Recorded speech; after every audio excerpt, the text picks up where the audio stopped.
Hello दोस्तों, कैसे आप सब। आज हम लोग पढ़ेंगे प्योर स्पेक्ट्रम के बारे में और इम्प्योर स्पेक्ट्रम के बारे में। मतलब शुद्ध वर्णक्रम के बारे में पढ़ेंगे और अशुद्ध वर्णक्रम के बारे में पढ़ेंगे। साथ ही साथ आज हम लोग न्यूटन के थाल सिद्धांत के बारे में भी हम लोग पढ़ेंगे कि न्यूटन का थाल सिद्धांत क्या था।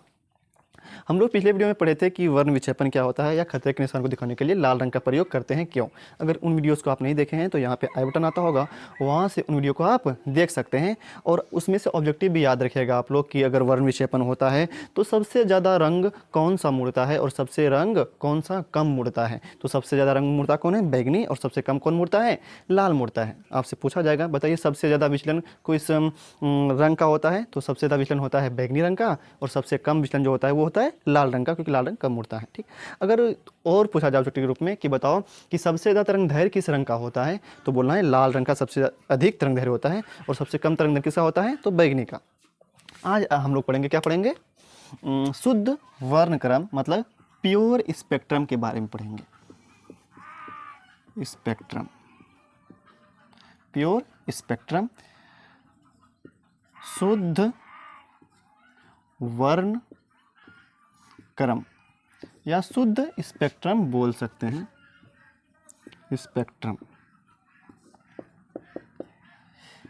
देखिए, वैसा वर्णक्रम जिसमें सातों रंग अलग अलग स्पष्ट रूप से दिखाई देता हो, उसे हम लोग कहते हैं शुद्ध वर्णक्रम कहते हैं। जैसे यहाँ पे आपको फोटो में दिखाई दे रहा होगा कि आपको सातों रंग साफ साफ दिख रहा होगा, ऊपर में लाल, उसके बाद हर रंग आपको अलग अलग दिख रहा होगा। जो बैजानी पिनाला होता है सातों रंग, उसमें आपको अलग अलग यहाँ पे फोटो में आपको दिख रहा होगा।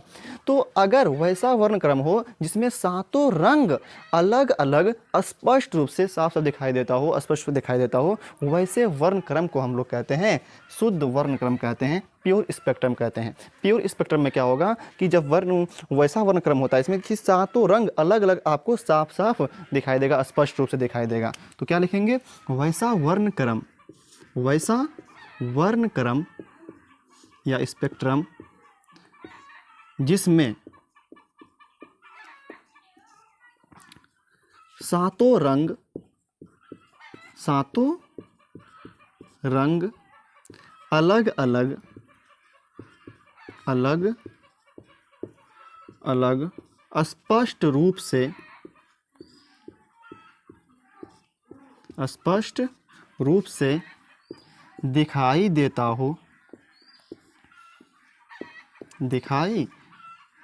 देता हो, उसे शुद्ध वर्णक्रम कहते हैं। उसे शुद्ध वर्णक्रम या स्पेक्ट्रम कहते हैं। ब्रैकेट में लेते हैं स्पेक्ट्रम। अच्छा, इंग्लिश में क्या कहते हैं इसको? प्योर स्पेक्ट्रम कहते हैं। आपको यहाँ पे फोटो में साफ साफ दिख रहा होगा कि यहाँ पे सातों रंग क्या होगा, आपको अलग अलग स्पष्ट रूप से क्या होगा, दिखाई देता होगा, प्रतीत होगा। तो वैसे हम लोग वर्णक्रम को कहते हैं हम लोग शुद्ध वर्णक्रम। वैसा वर्णक्रम जिसमें सातों रंग अलग अलग स्पष्ट रूप से दिखाई देता हो, उसे शुद्ध वर्णक्रम कहते हैं। ठीक। अगला अशुद्ध वर्णक्रम मतलब इम्प्योर स्पेक्ट्रम। अशुद्ध स्पेक्ट्रम में क्या होगा, आपको अलग अलग स्पष्ट रूप से दिखाई नहीं देगा, बल्कि सातों रंग एक दूसरे के ऊपर चढ़ा हुआ प्रतीत होगा, चढ़ा हुआ दिखाई देगा, मतलब एक दूसरे के ऊपर चढ़ा हुआ लगेगा आपको। तो वैसे वर्णक्रम को हम लोग कहते हैं अशुद्ध वर्णक्रम कहते हैं, इम्प्योर स्पेक्ट्रम कहते हैं। क्या बोलेंगे? वैसा वर्णक्रम जिसमें सातों रंग अलग अलग स्पष्ट रूप से दिखाई नहीं देता हो। इसमें सिर्फ नहीं लगा देना है, नहीं देता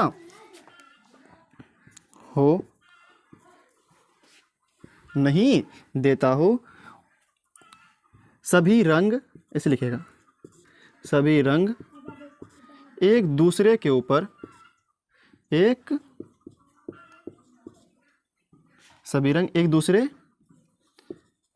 ऊपर चढ़ा हुआ दिखाई देता हो,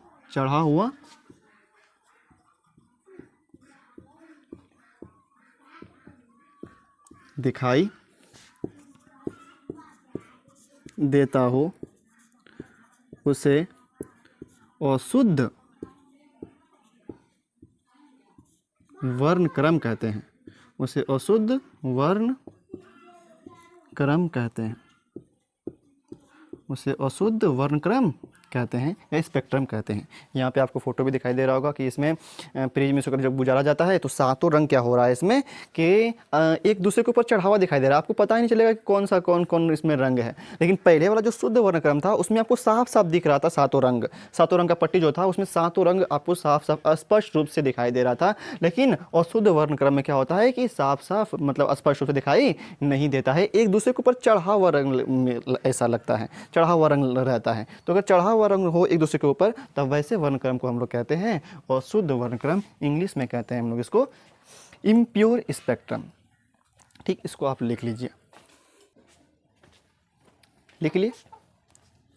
अगला पढ़ते हैं हम लोग, न्यूटन के थाल सिद्धांत से क्या समझते हैं।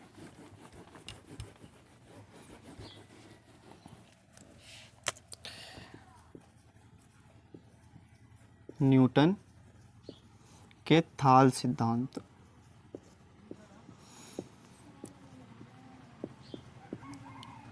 न्यूटन के थाल सिद्धांत, बहुत बड़े वैज्ञानिक थे न्यूटन।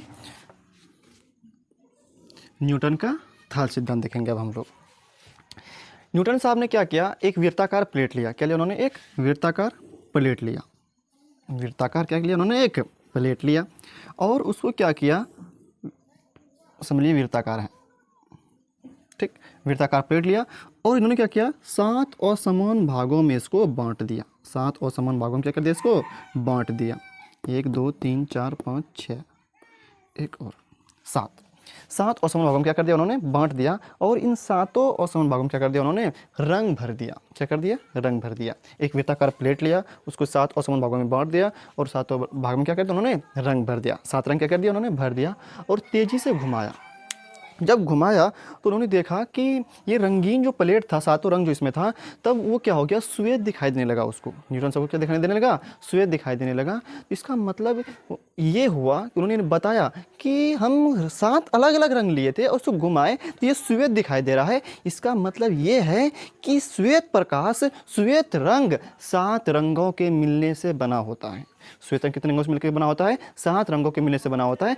कैसे पता चला, इसी थाल के नियम से पता चला कि जब उन्होंने एक वृत्ताकार प्लेट लिया, उसको 7 असमान भागों में बांट दिया और उसमें 7 रंग भरा।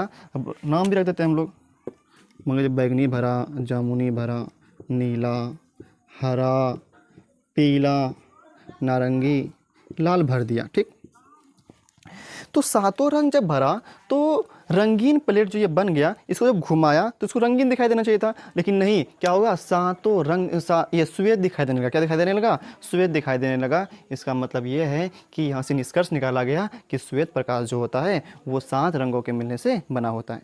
और चूँकि ये सिद्धांत जो प्रतिपादन किया था वो न्यूटन ने किया था, इसीलिए हम लोग इसको न्यूटन के थाल का सिद्धांत भी कहते हैं। क्या बोलेंगे, आपसे पूछा जाएगा बताओ न्यूटन के थाल सिद्धांत से क्या समझते हैं, तो आपको बोलना होगा कि जब एक वृत्ताकार प्लेट को 7 असमान भागों में बांटकर 7 रंगों से रंगा जाता है और इसे तेजी से घुमाया जाता है, तब ये प्लेट, वृत्ताकार प्लेट श्वेत दिखाई देने लगता है। क्या दिखाई देने लगता है, श्वेत दिखाई देने लगता है। तो इससे यह निष्कर्ष निकला कि श्वेत प्रकाश 7 रंगों के मिलने से बना होता है। क्योंकि यह सिद्धांत का प्रतिपादन न्यूटन साहब ने किया था, इसलिए इसे न्यूटन के थाल सिद्धांत भी, न्यूटन का थाल सिद्धांत भी कहा जाता है। क्या बोलेंगे, जब एक वृत्ताकार प्लेट को 7 असमान भागों में बांटकर उसे 7 रंगों से रंगा जाता है और उसे तेजी से घुमाया जाता है, तब वह श्वेत दिखाई देने लगता है। इससे यह निष्कर्ष निकलता है कि श्वेत प्रकाश 7 रंगों के मिलने से बना होता है। श्वेत प्रकाश 7 रंगों के मिलने से बना होता है। ठीक, यहीं से निष्कर्ष निकला। 7 रंगों को उसमें असमान भागों में बांट दिया, उसको तेजी से घुमाया तो देखा कि श्वेत प्रकाश दिखाई देने लगा। इसका मतलब ये है कि श्वेत प्रकाश जो है वो 7 रंगों के मिलने से बना होता है। और न्यूटन का नाम क्यों आया इसमें, क्योंकि न्यूटन ने ही बताया था कि इसका सिद्धांत का प्रतिपादन न्यूटन साहब ने ही किया था, इसीलिए हम लोग इसको न्यूटन के थाल का सिद्धांत भी कहते हैं। यही था न्यूटन का थाल का सिद्धांत। ठीक है, तो रहते आज यहीं तक, फिर हम लोग अगले वीडियो में और सब पढ़ेंगे। अगले वीडियो में पढ़ेंगे हम लोग ये कि इन धनुष का निर्माण कैसे होता है। ठीक, अगला वाला भी वीडियो इंपॉर्टेंट होगा। रहते आज यहीं तक, फिर मिलते हैं हम लोग अगले वीडियो में। अगर वीडियो आपको जैसे पसंद आया हो तो वीडियो को लाइक कर दीजिएगा, चैनल को सब्सक्राइब कर दीजिएगा।